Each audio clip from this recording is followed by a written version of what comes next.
Si pour toi Star Wars c'est uniquement la force, les sabres laser, le bim bam boum, si tu fais partie de ces Pékins qui s'endorment devant Andorre sans apprécier la qualité proposée sur tous ces corps de métier, parce qu'il ne faut pas oublier que d'un point de vue extérieur, si parfois nous les fans de Star Wars on passe pour des gros débiles, c'est en partie à cause de vous.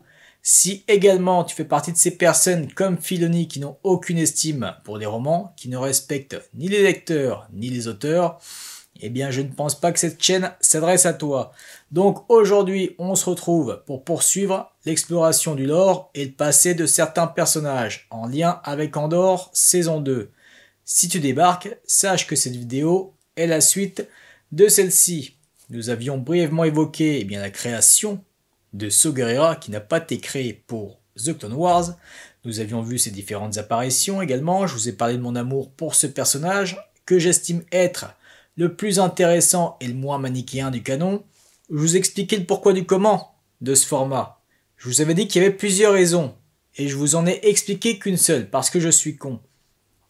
La seconde raison, c'est le fait que moi, je ne suis pas un livre audio.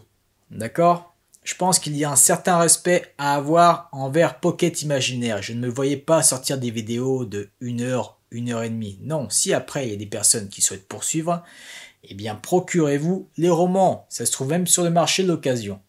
Donc, nous avions vu également la dernière fois, ce bouquin, nous allons poursuivre. Parce que je vous l'ai dit, Bess Revis, c'est l'auteur qui a le mieux compris la psychologie de Saw Gerrera. Nous avions vu d'ailleurs, en termes de psychologie, celle de ce personnage, également celle de Jyn, parce que là ça commence à la fin du prologue de Rogue One, quand il la recueille. Nous avions vu que ce n'était pas forcément évident. Alors oui, une relation touchante, mais parfois complexe. Et pour autant, Saw Gerrera ne manque pas de délicatesse. Certains le perçoivent comme un gros connard, mais non, pas que. La preuve, avec le personnage de la rebelle idéaliste Idrissa Barouk, il l'avait fait venir une fois pour qu'elle parle à Jyn d'hygiène intime et de santé. Voilà, c'est ça qui est intéressant avec les romans, encore une fois. On aborde vraiment en profondeur chaque détail. Nous l'avions vu également, le mode de vie de ces rebelles, donc Saw et Jyn en particulier, mais également des acolytes de Saw, les divergences de point de vue aussi qu'il a eu avec Idrissa Barouk. On a compris qu'elle commençait à travailler avec une espèce de prémisse de l'Alliance rebelle. Nous avions vu également les traumatismes de Saw Gerrera par rapport à la guerre des clones à travers une scène que j'estimais très intéressante. Voilà, je ne vais pas vous faire un résumé. On poursuit la lecture parce qu'il y a encore beaucoup de choses à raconter. Enfin, moi j'ai encore beaucoup de choses à vous lire. Vraiment, c'est pour ça que je vous conseille ce roman. Alors, il n'est plus disponible, c'est vrai. En tout cas, en format papier, en neuf, à part chez certains libraires qui le vendent dans les alentours de 50 €, ces enfoirés. Spéculation, c'est bien beau, mais non merci. Au cas où, en format Kindle, vous pouvez le retrouver. Ou alors, encore une fois, sur le marché de l'occasion, même si, par exemple, tu as Vinted, tu peux le retrouver. Moi, c'est là que je l'ai eu. Voilà, je pense que j'ai assez parlé. On poursuit donc Soulèvement rebelle. Jyn n'aurait pas su dire à quel moment exact Roya cessa d'être leur foyer, à elle et à Saw, pour devenir réellement le QG des partisans. Xosad s'en alla, mais Jari et les autres restèrent. Plusieurs compagnons de Rhys revinrent, au motif qu'ils préféraient suivre les ordres d'un chef vraiment expérimenté. Idrissa envoya quelques nouvelles recrues. Saw les accepta toutes, chaque fois qu'elles se montraient à la hauteur. À présent, on trouvait en permanence une bonne demi-douzaine d'occupants à l'avant-poste. Certains repartaient aussi vite qu'ils étaient arrivés, et Jyn ne les revoyait jamais. D'autres restaient. Jyn s'efforçait de poursuivre ses entraînements quotidiens malgré les effectifs croissants sur Roya. Quand Saw était sur place, il y avait toujours une poignée de partisans prêts à se joindre à elle pour des exercices de lutte ou de tir. Elle n'était pas dupe lorsqu'il tentait d'épater Saw ou d'attirer son attention. « Ils n'en font pas tant en ton absence », se plaignit-elle en grommelant lors d'un rare moment d'intimité. Elle lui rasait le crâne. Une tâche qu'elle avait accaparée en constatant qu'elle était bien plus douée que lui. Saw avait éclaté de rire. « Tu veux dire que tu préfères que je m'absente ?» Elle lui avait décoché un coup de poing dans le bras. « Ils essaient de t'impressionner », s'était-elle justifiée, exaspérée. Saw s'était esclaffé à nouveau. Mais selon Jyn, il ne se rendait pas compte de l'effet qu'il exerçait sur autrui. Il se figurait que les nouvelles recrues traînaient sur Roya parce qu'elles avaient foi en la cause. Saw ne réalisait pas que c'était en lui qu'elle croyait. Il fallait voir le bon côté. Les nouveaux venus enseignaient beaucoup de choses à Jyn. Elle devait bien admettre que Kodo la surpassait au combat. Elle sautait sur la moindre occasion de s'entraîner contre lui pour appréhender ses techniques. Personne ne visait mieux que la mince et discrète Maya. Staven maîtrisait la balistique. Jin traînait avec eux et apprenait autant qu'elle pouvait. Au fond, elle aussi désirait impressionner So, même si elle s'efforçait de se le cacher. Et à mesure que les nouveaux venus affluaient sur Roya et se disputaient son attention, le forçant à adopter le rôle de leader et de mentor à la fois, Jin regrettait l'époque où ils n'étaient que tous les deux. So changeait lui aussi, à vue d'œil. Il partait de plus en plus souvent en mission, et Jin se retrouvait cantonné à patienter devant le système com en espérant recevoir de ses nouvelles, craignant le pire. Elle devait rassembler toute sa volonté pour se retenir de le contacter lorsqu'il ne captait que le silence, mais elle savait rester à sa place et s'en tenait à son rôle de sentinelle. Il avait quitté la planète depuis une semaine quand il revint d'une opération avec des blessures nouvelles au visage et une méchante fracture à la jambe. Jin essaya de lui tirer les vers du nez, mais il se contenta de répondre en grommelant que la mission avait été menée à bien et qu'elle n'avait pas de souci à se faire. Sa jambe cassée le gênait toutefois. Coincé dans l'avant-poste pendant sa convalescence, il se montra irritable avec tout le monde, y compris Jin. À vrai dire, elle se sentit soulagée lorsqu'il repartit en mission, ce qui la démoralisa. « Qu'est-ce qui t'arrive, gamine ?» lui demanda Maya, qui séjournait sur place depuis plus de 4 mois. Jin laissa pendre ses jambes au bord de l'île, les yeux braqués sur la petite grotte où plusieurs garçons étaient en train de nager. Le soleil commençait à se coucher. « Tout change, répondit-elle, morose. « C'est la vie, dit Maya. Je n'aime pas ça. Maya serra et desserra les poings, et Jin ne put s'empêcher de remarquer les gants en syntépo qu'elle avait pris l'habitude de porter. Elle les avait gagnés suite à un pari avec Kodo, et elle adorait les exhiber à chaque fois qu'il avait la chance de les voir. Naturellement, Kodo essaya de les éclabousser depuis sa position en contrebas. La gerbe d'eau ne les atteignit pas, mais Maya gloussa en entendant la bordée de jurons qui suivit. « So occupe une place particulière dans ta vie, pas vrai ?» demanda Maya à Jin une fois que Kodo et les autres se furent éloignés à la nage. Jin haussa les épaules. Impossible de le nier, mais elle ne voulait pas non plus l'avouer à voix haute. « Il en occupe une dans la vie de beaucoup de gens, » dit Maya en absence de réponse de sa part. Mon beau-père, Lux, le décrivait comme un héros d'Onderon. La famille de Staven a survécu grâce à une livraison de vivres organisée par So en dépit d'un blocus impérial. So a combattu lors de la guerre des clones, sans parler des batailles qu'il a livrées depuis. C'est presque une légende. Jin renifla. Cela dit, ajouta Maya, So occupe peut-être une place particulière dans nos vies, mais toi, tu en tiens une dans la sienne. Jin se retourna vivement, sans savoir quoi répondre. Maya acquiesça d'un air entendu. Tu ne devrais pas en douter, petite. Parfois, je finis par croire que tu es la seule personne à laquelle il tient. Quand So revint de mission, il boitillait encore un peu, mais sa jambe avait presque guéri. Il entraîna Maya et Kodo dans l'une des chambres privées du couloir, et avant que Jin ait l'occasion de comprendre ce qui se passait, tous deux étaient déjà partis effectuer leur propre mission. Tu m'avais promis que je participerais à d'autres sorties. Elle ne pouvait s'empêcher de remarquer la différence d'atmosphère sur Roya en l'absence de Maya et Kodo. Elle refusait de réfléchir et de déterminer lequel des deux scénarios elle préférait. So rejeta la tête en arrière. Quel âge as-tu déjà ? Jin eut envie de mentir, de se prétendre plus âgé, mais elle répondit sincèrement. 14 ans, presque 15. So leva les yeux pour scruter le groupe de soldats autour de bunker. Staven ! Aboya-t-il. L'intéressé accourut, la main tremblante, comme s'il arrivait tout juste à réprimer un salut militaire. Donne-moi un détonateur en kit. Staven acquiesça et disparut rapidement dans l'une des salles de l'armurerie. Il en revint quelques minutes plus tard avec une petite boîte. Il l'a tendue à So, mais ce dernier désigna Jin d'un signe de tête. Staven se retourna pour donner le coffret à Jin, qui le prit, surprise par son poids. Elle jeta un coup d'œil à So, puis reporta son attention sur le réceptacle, qu'elle ouvrit lentement. Il contenait les pièces nécessaires pour monter un détonateur standard. 2 moitiés d'un disque grand comme la paume de la main, la détonite, le compartiment des circuits et le chrono, ainsi que la commande à distance. So consulta l'heure sur son comlink. Tu disposes de 3 minutes. Le cœur de Jin fit un bond.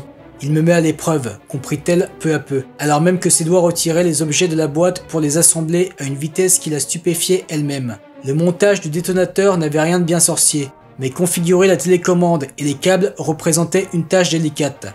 Elle sentait presque les secondes filer une à une. Elle s'autorisa néanmoins à lever les yeux un bref instant. Sur l'île, tout le monde observait en silence. Staven épiait par-dessus son épaule et la regardait s'affairer, les paupières plissées, examinant le moindre mouvement. C'était lui l'expert en explosifs, et il la jugeait avec autant de sévérité que So. Elle en avait conscience. Une fois la commande à distance achevée, Jin se concentra sur le compartiment du câblage. Il s'agissait du composant le plus complexe à assembler, la partie qu'elle détestait. Elle mélangeait toujours les fils. Ses doigts tremblaient. Elle ne pouvait pas détacher son esprit du fait que tout le monde observait, ni du temps qui passait inexorablement. « 1 minute », dit So. « Ça ne m'aide pas », voulut-elle rétorquer. Mais elle n'ouvrit pas la bouche et concentra ses pensées. Elle disposa les fils correctement, referma le couvercle et se redressa, si fière qu'elle en dressait le menton, triomphante, jusqu'à ce qu'elle voie l'expression de Staven, qui secouait tristement la tête. « Montre-lui ce qu'elle a fait », dit So d'une voix contrariée. Staven ouvrit le détonateur et retira le couvercle pour présenter le câblage à Jin. Elle promena son regard sur les innombrables fils pour comprendre où elle s'était trompée. Un fil bleu à la place d'un vert. Le chrono aurait déraillé et mesuré le compte à rebours en heures plutôt qu'en minutes. « Si tu m'avais prévenu, je me serais préparée », se défendit-elle. « Ce n'est pas juste de me balancer ça à la dernière minute. » So haussa un sourcil. Jin ne comprit son erreur que trop tard. En mission, elle n'aurait droit à aucune préparation. Elle opérerait dans des conditions bien plus stressantes que le chrono de So et l'œil de lynx de Staven. Ton erreur aurait pu coûter la vie à tous tes coéquipiers, conclut Staven. So n'ajouta rien. La déception se lisait sur son visage. Jin cligna des paupières pour chasser ses larmes lorsqu'il se retourna sans un mot et s'éloigna. 10 personnes s'avancèrent en silence. Parmi eux se trouvait un chauve à la barbe broussailleuse et une vieillarde qui avait perdu sa bosse. Maya et So. Chacun d'entre eux tenait un lance-fléchette FC1 à double fût. Jin avait suffisamment étudié les armes avec So pour comprendre à quoi servait celle-ci. Elle écarquilla les yeux en faisant le calcul. Chaque lance-fléchette contenait 6 bombes antipersonnelles, et chacune embarquait des centaines de minuscules fléchettes en dur acier, tranchantes comme des lames de rasoir. Les pointes de 10 cm allaient lacérer l'assistance, déchiqueter chaque victime, qu'elle touche des armures de Stormtroopers ou de souples robes inusagiennes. Leur capacité à décimer une foule en quelques minutes valait à ces fléchettes le surnom d'exterminatrices. Tétanisé, Jin vit les partisans se poster autour des piliers. 10 personnes, 60 tirs, des milliers de rasoirs minuscules projetés dans les airs. Son regard fila vers la chef de clan qui s'avançait tandis que le tout nouveau gouverneur impérial terminait son discours. « Bienvenue sur Inusagi, gouverneur Toffervin », dit la chef de clan d'une voix lasse. Elle tenait un objet, une télécommande, et dès qu'elle l'activa, des millions de pétales de sakura dorés tombèrent du ciel tels des flocons de neige. La salle s'emplit de cris d'émerveillement. Jin entendit à peine le tir du premier lance-fléchette. Les projectiles argentés mirent en charpie les pétales dorés. Des convives s'effondrèrent avant que quiconque pense à hurler. Le corps du nouveau gouverneur tomba de la scène. La chef de clan s'affala au pied de l'oiseau stellaire en fleurs. Sa robe blanche éclaboussée de rouge. Quelques minutes plus tard, des cadavres ensanglantés jonchaient la grande salle. Jin attendit So dans la navette. Elle s'installa dans le cockpit, scrutant au travers de la verrière tandis qu'il lâchait son FC1 sur le pont et pianotait la séquence de lancement. Elle savait pourtant, parce qu'il ne lui avait pas adressé la parole ni le moindre regard, qu'il l'avait aperçu au palais. Et il savait qu'elle savait. Maya ne les rejoignit pas. Jin s'en était également rendu compte. Le chaos et la panique déclenchés par l'alarme avaient profité aux partisans. Jin disposait d'une longueur d'avance. Elle avait déjà rejoint les zippers quand la sirène s'était mise à sonner. Par la vitre, elle avait vu les convives s'enfuir du palais. Le regard errant parmi les fuyards, elle avait cherché So. Et elle avait aperçu Maya. Un Stormtrooper avait tenté de l'arrêter. Et sa robe déchirée avait dévoilé le rembourrage et l'arsenal dissimulé sous la soie. Le zipper avait démarré et ramené Jin au vaisseau en un rien de temps. Mais elle avait eu le temps de regarder Maya qui luttait contre le soldat, le blaster qu'il avait braqué. Maya s'était effondrée, flasque, sur le sol. Jin ne dit pas un mot quand So grimpa à bord et qu'ils s'enfuirent. Ils éprouvèrent quelques difficultés pour sortir, mais il y avait tant de gens qui tentaient de s'échapper de la planète au moment où ils s'envolèrent que l'Empire n'avait aucune chance de les arrêter tous. En outre, Jin avait vérifié les codes de scanner qu'il avait falsifiés pour leur vaisseau. Il n'apparaîtrait sur toutes les archives d'Inusagi que comme un petit transporteur parfaitement en règle. Ils ne parlèrent pas en passant dans l'hyperespace. Elle fixa les traînées bleues des étoiles et laissa sa vision se brouiller. So se leva et regagna l'arrière du vaisseau. Elle ignorait ce qu'il pouvait bien y faire, mais elle entendit le bruit métallique du lance-fléchette qu'il ramassait. Puis, plus distant, celui du coffre où il le rangea. Quand ils atteignirent la passe des contrebandiers, So arrêta le vaisseau et considéra le champ d'astéroïdes. Inusagi est voisine de Naboo, la planète natale de l'empereur, dit So en se tournant vers Jin. Une attaque de cette ampleur, si près de chez lui, enverra le message nécessaire. Le nouveau gouverneur étant un proche allié de l'empereur, et la chef de clan une personnalité clé, même si elle n'avait guère le choix, admit-il. C'était une mission d'assassinat, So, dit Jin en s'adressant aux roches inanimées qui flottaient dans l'espace. Nous ne combattions pas pour le bien, ni pour soutenir la résistance ou pour abattre l'Empire. Il s'agissait d'un massacre. Oh, Jin, répondit So d'une voix fêlée. Mais qu'est-ce que c'est la guerre, à ton avis? Quelque chose bondit entre deux astéroïdes. Ils pouvaient répandre tout le répulsif qu'ils voulaient, les Mynock revenaient sans cesse. Rentrons chez nous, murmura-t-elle. Elle se leva de son siège et s'écarta autant que possible de So. Au fond du vaisseau, elle trouva les gants en syntépo de Maya. Même en les pressant contre son visage, elle ne parvint à sentir que l'odeur du revêtement carboné. Il y a une taupe parmi nous, annonça So au groupe réuni quelques jours après Inusagi et la mort de Maya. Une taupe? So acquiesça, l'air sinistre. Et je la trouverai, promit-il. Une atmosphère glaciale se répandit dans la pièce. Jin regarda les partisans tour à tour. Ils n'étaient plus ses amis, ses compatriotes dorénavant. Elle se demanda lequel avait trahi So. C'est pour ça que Maya est morte, s'enquit Kodo. Peut-être, gronda So. Il commença à s'impliquer davantage dans la formation des membres de l'équipe. Au sommet de la tour Com effondrée, il hurlait des ordres à ses soldats qui enchaînaient les exercices sans discontinuer. Pas comme ça, beugla-t-il, tandis que Jin s'accroupissait auprès de Jari et Kodo pendant une simulation de bataille. Si vous vous serrez comme ça, vous allez tous y rester. Kodo déguerpit pour trouver un nouveau point d'observation, mais Jari ne bougea pas. Il est parano, murmura-t-il en jetant un regard noir à So. Il a raison, rétorqua Jin en le poussant au moment où Staven, qui faisait partie de l'autre camp, leur fonçait dessus. Les nouvelles recrues de l'équipe de partisans de So recevaient une formation encore plus rude. Beaucoup abandonnaient au bout de quelques jours, mais les rares qui restaient, et parmi lesquels, au grand désespoir de Jin, figurait l'humain Rhys Talent, devenaient de fervents adeptes des méthodes de leur chef. « Pourquoi a-t-il fallu que tu reviennes ?» demanda Jin pendant que Rhys s'installait sur le siège voisin du sien après une longue journée d'exercice au tir. « Presque tous mes camarades d'origine se sont ralliés à So, répondit-il. Jin constata avec une certaine surprise qu'il disait vrai. Elle ne considérait plus les hommes qui avaient abandonné Rhys comme les compagnons de ce dernier depuis qu'ils avaient rejoint So. Je me suis dit qu'il valait mieux que je me forme, moi aussi. Elle l'examina un instant. Durant l'année qui venait de s'écouler, Rhys avait perdu un peu de son impertinence. Peut-être que côtoyer So lui ferait du bien. Elle n'en fut pas moins surprise quand celui-ci le choisit pour la prochaine intervention. « Toi aussi », ajouta-t-il en désignant le Togruta, Jari, qui parut étonné. Et Jin. « En quoi consiste la mission ?» demanda Jin tandis qu'ils embarquaient à bord de la petite navette. Il s'agissait d'un des nouveaux vaisseaux, acquis grâce au salaire de l'opération sur Inusagi. « Tu t'occupes des séquences d'autorisation, » répondit So.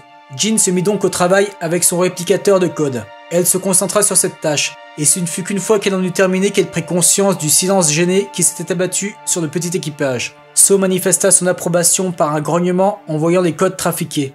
Peu après, il fit sortir le vaisseau de l'hyperespace. Jin ne reconnut pas la planète vers laquelle ils se dirigèrent. Aucun relais impérial ne scanna ces nouveaux codes. Mais non loin de leur point d'atterrissage, elle aperçut un avant-poste de l'Empire et des casernes. Dès qu'ils furent posés, So conduisit l'équipage vers un repère. « Je vous ai déjà expliqué qu'il y a une taupe parmi nous, » dit-il. « Sans doute un futur déserteur. » Jari, Jin et Rhys échangèrent des regards inquiets. « Tu as découvert son identité ?» s'enquit Jari. So fixa le Togruta. « Oui, » répondit-il laconiquement. Il déploya une carte et tous se groupèrent autour de l'holocube pour l'examiner. « Ici, les casernes impériales, » expliqua So en désignant un point à environ 4 km à l'est de leur repère. « Ils reçoivent des transmissions qui viennent de notre base. »« De notre base ?» Le traître les a mis au courant de quelques-unes de nos missions, qui ont mal tourné. Nous avons perdu un vaisseau, quelques hommes. « Comme Builder ?» fit Jari à voix basse. So hocha la tête. Jin baissa les yeux. Elle ne s'était même pas rendu compte de la disparition du Twi'lek, qu'elle croyait en mission prolongée. Parmi ceux qui avaient quitté l'avant-poste depuis longtemps, combien étaient morts en réalité? Pourquoi So ne les pleurait-il pas et ne laissait-il pas les autres faire leur deuil? Si Jin n'avait pas assisté au décès de Maya, aurait-elle cru tout le reste de sa vie que cette dernière était toujours en mission ou avait abandonné le groupe? Et les Gamoréens, ajouta So. Jin se rembrunit. Quoique n'ayant pas fait partie longtemps de l'équipe de So, les immenses frères Gamoréens lui avaient paru invulnérables. « Comment as-tu fait pour identifier le traître ?» l'interrogea Jari. So le dévisagea un long moment. « J'ai mes méthodes, lâcha-t-il finalement. »« Le traître se trouve dans le complexe impérial ?» demanda Rhys. « Non, répondit So, sans quitter Jari des yeux. Le regard de Jin hésita entre So et le Togruta. Elle remarqua que le premier gardait curieusement la main cachée sous son manteau. « Non, pensa-t-elle, en se demandant soudain si elle avait parlé à voix haute. So révéla son blaster. « Attachez-le !» ordonna-t-il. Rhys fut le premier à réagir. Jin était encore sous le choc. Jari tenta de se dégager vivement, mais So lui tira dans l'épaule. Le Togruta poussa un gémissement. mais sans pouvoir protester davantage, car So lui avait collé le blaster contre la tempe pendant que Rhys le ligotait à l'aide de bracelets en plastoïde. « Bande-lui les yeux !» ordonna So en jetant un morceau de tissu à Jean. Ses mains tremblaient lorsqu'elle passait le bandeau autour de la tête du Togruta et de ses montrales. « Jean, lui dit Jarry à voix basse, ce n'était pas moi, je t'assure. Builder était mon ami, je ne trahirai jamais et baïonne-le !» ajouta So. Rhys fourra un autre morceau d'étoffe dans la bouche de Jarry. « So !» dit Jean d'une toute petite voix, une voix implorante. Le regard de So se radoucit l'espace d'un instant, et il la fixa. Il lui fit signe de s'approcher de lui. « Il sait !» murmura-t-il à son oreille, mais elle ne comprit pas ce qu'il entendait par là. So rengaina son blaster et saisit Jarry par ses entraves de plastoïde pour le traîner jusqu'à l'airspeeder garé devant leur planque. Jean lui emboîta le pas, mais il n'avait pas besoin d'aide. Il asséna un coup de poing sur la plaie ouverte de l'épaule du captif quand celui-ci se livra à une dernière tentative désespérée pour s'échapper. Jean et Rhys se précipitèrent sur le toit du repère et observèrent ensemble So qui s'éloignait en terrain découvert, en direction de la caserne impériale. Il poussait son véhicule au bout de ses limites. « Là !» fit Rhys, qui disposait d'une paire de quadrijumelles. Elle les accepta lorsqu'il les lui tendit et regarda So foncer vers les bâtiments impériaux. Des Stormtroopers en noir et blanc braquaient leurs armes sur l'airspeeder de So et Jarry. So s'arrêta juste devant la caserne. Les soldats lui crièrent quelque chose, mais il ne répondit pas. Il éjecta Jarry du véhicule d'un coup de pied et repartit vers la planque. « Il faut qu'on file !» dit Jean. Elle jeta les quadrijumelles à Rhys, et tous deux coururent vers le spatioport. La trahison de Jarry avait mis So dans une telle rage qu'il n'avait pas réfléchi au temps nécessaire pour s'enfuir après cette petite escapade. Jean et Rhys gravissaient à toutes jambes la rampe du vaisseau quand So arriva sur son airspeeder. Il se jeta à l'intérieur, enclencha la séquence de décollage et fila du spatioport comme un fou. Rhys examina le scanner. « On en a au moins 3 aux trousses, annonça-t-il. « On va y arriver, gronda So en mettant des gaz. Le cœur de Jean battait la chamade à un rythme saccadé, affreusement rapide. Quand So dépassa en trombe les vaisseaux impériaux, traversa l'atmosphère de la planète et fila dans l'hyperespace, elle ne pouvait évacuer de son esprit les moments où Jarry lui avait murmuré qu'il était innocent, que So était paranoïaque et que Builder était son ami.